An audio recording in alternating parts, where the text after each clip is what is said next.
కూటమి ప్రభుత్వం వచ్చిన తర్వాత ప్రజలందరూ ఊపిరి పీల్చుకున్నట్టు ఉంది. ఎందుకంటే ఇంతకుముందు ప్రభుత్వంలో మనిషిని ఒత్తేసి ప్రాణాలు తీసినట్టుగా పనులు లేకుండా అధిక ధరలతో ఎంతో విసిగి వేసారిపోయారు. అసలు విజయవాడలో ప్రజలే ఉండేవాళ్ళు కాదు. ఈరోజు కూటమి ప్రభుత్వం వచ్చిన తర్వాత ప్రజలు వెళ్ళడానికి కూడా చోట్లేనంత ఇది ట్రాఫిక్ పెరిగింది. అంటే ప్రజలు ఊళ్ళోకి వచ్చారు, ప్రతి వాడికి పని దొరికింది, ప్రతి వాడు తినగలుగుతున్నాడు. రేట్లు ఎంత పెరిగినా ఈరోజు ఇంత పెరిగినాయి ఈ ప్రభుత్వం అలా అని ఎవడూ అనట్లా. ఇంతకుముందు 10 రూపాయలు 20 రూపాయలు అమ్మితే విపరీతంగా జనాలు ఈ జగన్ పెంచాడు ఇచ్చేసాడు అనేవాళ్ళు. ఎందుకు? పన్నులు లేక. మొట్టమొదటిగా ఇసుక లేకపోవడం వల్ల టాపీ మేస్త్రులు కానీ కాంట్రాక్టర్స్ కానీ వ్యవస్థ చాలా దెబ్బతినింది. వాళ్ళకు పనులు లేకుండా పోయి వలస వెళ్ళిపోయారు. చిన్న చిన్న వ్యాపారస్తులు, చిరు వ్యాపారస్తులు, అరటికాయల బండి వాళ్ళు, టిఫిన్ కొట్ల వాళ్ళు, వీళ్ళందరూ ఆంధ్రప్రదేశ్ని వదిలేసి చాలా వేరే స్టేట్లకు వెళ్ళిపోయి బతుకుతూ ఉన్నారు. ఈరోజు మళ్ళీ అందరూ కలిసి తిరిగి వచ్చి ఈరోజు ప్రభుత్వం కూడా వాళ్ళు తీసుకుంటున్న ప్రతి చర్య అందరికీ తెలుస్తుంది. ఎందుకంటే అభివృద్ధి పెంచుతున్నారు. ఎన్నో కంపెనీలు వస్తున్నాయి. అది ఎవరు? తెలుగుదేశం ప్రభుత్వం, చంద్రబాబు నాయుడు గారి విశ్వాసం, ఆయన మీద ఉన్న నమ్మకంతో ప్రతి వాళ్ళు తిరిగి వస్తున్నారు. ఆ రోజుల్లో వైసీపీ ప్రభుత్వం మీద ఎవరికి నమ్మకం లేకపోవడం వల్ల ఇక్కడున్న కంపెనీలు కూడా వెళ్ళిపోవాల్సి వచ్చింది. అటువంటిది ఈరోజు మళ్ళీ 30-40 సంవత్సరాలు వెనకపోయిన ఆంధ్రప్రదేశ్ని మళ్ళీ ఒక్కొక్క ఇదిగా ముందుకు లాక్కొని వస్తున్నారు మన చంద్రబాబు నాయుడు గారు. కాబట్టి ఈరోజు ఈ ప్రభుత్వం, మన కూటమి ప్రభుత్వం ఎంతో చక్కగా పరిపాలన చేస్తూ ఉంది. ఇంకా రాను మన అమరావతి అనేది మనకు ఒక కరెక్ట్గా మనకు చెప్పుకోవాలంటే రాజధాని అమరావతి అని ఈరోజు చెప్పుకోవడానికి చాలా గర్వంగా ఉంది. ఇంతకుముందు అసలు మన రాజధాని ఎవరంటే అయ్యాబాబు లేని పరిస్థితి అయిపోయింది. ఏ రాజధాని అనేది చెప్పుకోలేకపోతున్నాం. ఒక క్వశ్చన్లు అడిగితే ఆ క్వశ్చన్కి జవాబు అమరావతి అని చెప్పడానికి ఇవాళ ఉంది, ఆ రోజు లేకపోయింది.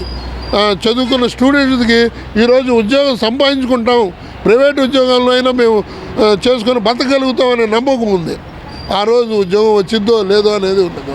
బాబు వస్తే జాబ్ వచ్చింది అనే మాట కరెక్ట్గా నిరూపణ జరుగుతుంది ఈరోజు. ఎందుకంటే ఈరోజు అనేక కంపెనీలు ముందుకు వస్తున్నాయి. నిన్నగాక మొన్న అంబానీ గారు కూడా వాళ్ళు కొత్తగా ప్రాజెక్టు చేయడానికి వాళ్ళు కూడా పూనుకున్నారు. ఆ విధంగా ఇక ఈ 5 సంవత్సరాల్లో ఎంతో అభివృద్ధి చెందిద్దని, చాలా అభివృద్ధి చెందాలని కూడా చంద్రబాబు నాయుడు ప్రభుత్వాన్ని ఇంకా ప్రజలు ఎక్కువగా హర్షించాలని చెప్పి దేవుని కోరుకుంటున్నాము. అదేవిధంగా ఇప్పుడు కూటమి ప్రభుత్వం వచ్చింది, అందరు దాంట్లో జంప్ అయిపోయారు. వైసీపీ పార్టీ వాళ్ళందరూ వెళ్ళిపోయారు. ప్రతి ఒక్కళ్ళు అది కూటమి పార్టీ బాగా చేస్తున్నారని వెళ్ళిపోయాం. బాగానే ఉందిగా అది కూటమి. మీరు వచ్చి ఏం చేశారు? మాకు ఉన్నది పోయింది, ఇది పోయింది. ఏం చేశాడని బటన్ నొక్కాడు. పిల్లలు నొక్కరా బటను? ఇప్పుడు వచ్చి ప్రజల్లో వస్తానంటే పాత కార్యకర్తలు ఏమవుతారు? నేను వైసీపీలో ఉన్నా ఇదివరకు ఫస్ట్ సారి. మాకు దిక్కు లేకుండా చేశాడండి. కార్మికులు, మేము టాపీ పని చేసే కార్మికులు ఎంతమంది అల్లాడిపోయారు తెలుసా? మమ్మల్ని ఏమైనా పట్టించుకున్నారా మీరు? ఏం పట్టించుకోవాలా? ఏం చేశారు మీరు? ఏం చేయలేదుగా. ఫలానా అని చెప్పండి. మీ ఇంటికాడికి వచ్చాం, మీ ఆఫీస్ దగ్గరికి వచ్చాం, ఎలగొట్టేశారు పోలీసులతో. ఎన్నిసార్లు వచ్చాం మేము. ముఖ్యమంత్రి కాకముందు హైదరాబాదు 6-3 తెచ్చా అని అవి తిరిగాం వచ్చి. మీరేం పట్టించుకున్నారా? అసలు పట్టించుకోవాలా. అది సార్ ఏముందండి, అంత అయిపోయిన తర్వాత అది ఫస్ట్లో ఉండాలి కదా. ఇప్పుడు వచ్చి ప్రజల్లో వస్తానంటే ఇప్పుడు దాకా ఏం చేశారు మీరు? చేసేది ఏమైనా ఉంటే పబ్లిక్లో తిరిగినా పర్లా. ఏం చేశారు అంటే బాగానే చేశాడు కూటమి ప్రభుత్వం. పర్లా బాగానే ఉంది. పథకాలు కానీ ఏదైనా కానీ బాగానే ఇచ్చాడు, బాగానే చేస్తున్నారు. మీరు వచ్చి మళ్ళీ కెలుగుతాకి తప్ప ఇంకేమీ ఉండదు అక్కడ. అదే ఖాళీ కూర్చొని తిరుగుతూ ఉంటారు చూడండి, వాళ్ళకి పనికి వస్తాయి డబ్బులు. అరుగుల మీద అక్కడ కూర్చుంటారు చూడండి, వాళ్ళకి పనికి వస్తాయి. వాలంటరీ అని పెట్టారు, వాలంటీర్లకే చూసుకున్నారు, కార్యకర్తలకు ఏం చూశారు మీరు?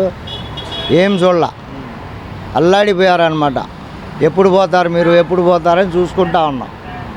అది ఏం జరగలేదు సార్. ఏం జరిగింది? ఏం జరగల. వాళ్ళు చూసుకుంటమే సరిపోయింది, మాకేం అవలా. పార్టీ అనేది చూడలా, మమ్మల్ని అసలు రానివ్వలేదండి, ఏం రానిలా అసలు. చెప్పుకుంటా ఏముంది, 175 అన్నారు, ఏమైంది? 175 11 అయింది, ఏమైంది? ప్రజలకి అందరికీ తెలుసు మీరు ఏమేం చేశారు, మొత్తం తెలుసు. ఆ ఋషికొండలో ఏం చేశారు, అక్కడ ఏం చేశారు, ఇవన్నీ భూకుంభకోణం అవన్నీ చేశారు. దానివల్లే మీరు రావటం, విజయసాయి రెడ్డి చేయడం, మీరు చేయడం, అవన్నీ అవి చేసే ఇట్లా అయిపోయింది. అది చాలా మెరుగు. రెస్టారెంట్ రాలేదంటారు, ఎక్స్ పార్టీ వాడు ఎప్పుడు అదే మాట చెబుతారు.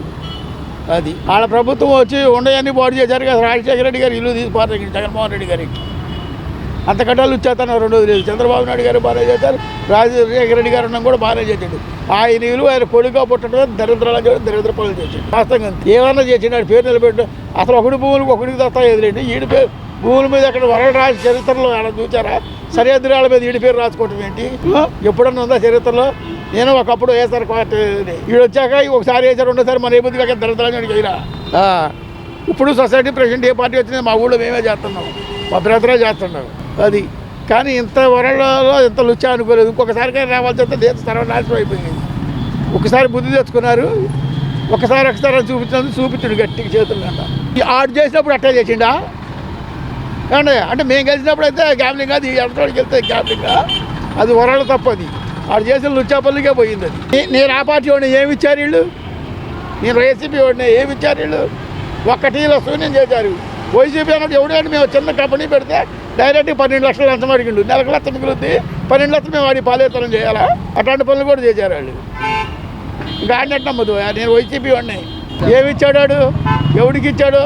పేరుకేమో బటన్ నొక్కడు, ఆడి అకౌంట్లో 90 మందికి 10 మంది పడ్డాయి.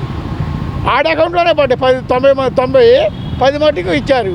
110 ఇచ్చి 90 ఆడి అకౌంట్లో కొడితే ఇచ్చినట్టు లెక్క. ఆడ మనిషి కూడా చెప్పాడు, ఒక మనిషి కింద కూడా లెక్క కూడా రకం ఎక్కాలంటే అసలు ఆ ప్రభుత్వాన్ని ఎట్లా ఎక్కేస్తాయా? ఆ రాజధాని భూములు చూడండి, నిండు గర్భకులాలు కూడా ఎత్తి. అది అందుకే సురేష్ గారు అన్నాడు, ఏంటి అసలు రోడ్లన్నీ తవ్వు తెంగాడు, రోడ్లు కూడా తవ్విండేవాడు. అసలు మా మడుతులు పుడకపుడితే మొన్న ఎలగలేరు కాడ 60 సెంటీమీటర్లు వాన గురించి 5 అయిపోతాయి. చంద్రబాబు నాయుడు ఇల్లు కాపాడుకోవడానికి చెప్పినట్టే ఉంటుంది. ఇక పార్టీ లేకుండా ఎదుటి దుబ్బోతే ఎట్టాయా? ప్రజలకు ₹1 ఇస్తాను అక్కడ ప్రకటించిన ఎవడికి రూపాయి ఇచ్చిండమన్నాడు. అసలు అది ఒకటి తెలుసుకో, ఇంకా పార్టీని చెప్పుకోవటానికి ఎవడు ఆడా ఏదో రమ్మందా ఒకసారికి. ఇది పెద్ద ఆయన ఉన్నాడు, మేమిద్దరం వైసీపీ పార్టీ వాళ్ళమి. అడిగి పెద్ద ఆయన అడిగాడు, సాయం చేసిండు. అలాగే చెప్పుకుంటున్నారు కూటమి ప్రభుత్వం అంటే అడిగి గిట్టక ఏడవలేక స్వార్థం ఎక్కువైన తర్వాత అట్లా చెబుతారు ఎవడైనా. నేను పక్కా వైసీపీని. అయినా ఎందుకు చెబుతున్నా? ప్రభుత్వం ఇరస్త పుట్టింది, వీడు ప్రభుత్వం ఇరస్త పుట్టిందా? ఒట్టి ఏదో రాజకీయం చేసిండు వీడు, అందుకే పోయిండు. చేసినోడు కాదనుకుంటే చంద్రబాబు నాయుడు గారు చాలా బాగా చేస్తారు. కూటమి ప్రభుత్వాలు ఏదైనా అన్నది సాధిస్తున్నారు. రోడ్లు అక్కడ తవ్వటమే కానీ మట్టి పారేసిండా? వీళ్ళు వచ్చిన కానీ మొత్తం